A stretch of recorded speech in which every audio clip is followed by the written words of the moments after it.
we continue looking at 10 principles of turning our whys, questioning God, into worship. Psalm 77 has been our basic text, where the psalmist was overwhelmed and troubled. He asked God 6 questions. He questioned God, but eventually he began to remember God's past blessings, and God lifted him out of his troubles. Now we're looking at principle number 6. Do not give God a deadline, a timeline to answer, and make the answer more important than your faithfulness to God. Let me repeat that. Number 6. Do not give God a deadline and make time or an answer more important than your faithfulness to God and the test of faith you're going through.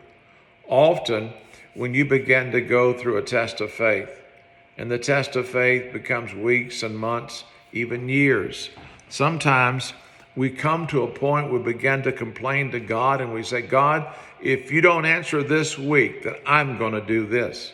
That's what David did. God had promised David the throne, anointed him by the prophet Samuel to be the new king, but Saul remained on the throne. Now, why did God leave Saul on the throne? Not only did he delay David becoming king, but Saul became an aggressive enemy of David. He became one that sought to kill David. But see, God was using these attacks and the suffering from Saul to prepare David to be the kind of king that was a shepherd king that would care for the sheep.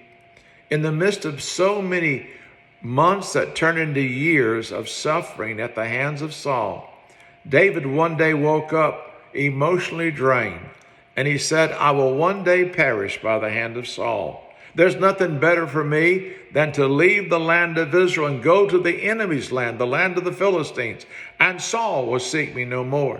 In other words, rather than stay put, where God said stay in Ziklag, which means the place of refinement, David decides to move himself out of the place of refinement, the trial of faith, and find relief in a land that Saul would not seek him in. And there, David would backslide for a year and 4 months. You see, David made the mistake of giving God a deadline. Now, what did David not know? David didn't know that if he had just been faithful for a few more months, in fact, 16 months, in 16 months, Saul would die on the battlefield, killed by the hands of the Philistines. But David rushed and he forced the timeline. No matter what you're going through, child of God, turn your whys into worship. Continue to worship even when you feel like you can't wait another week, another month, even another day. Do not give God a deadline. Don't make time or the answer to your prayer more important than your faithfulness to God and letting God do his work through the test of faith. Turn your whys into worship.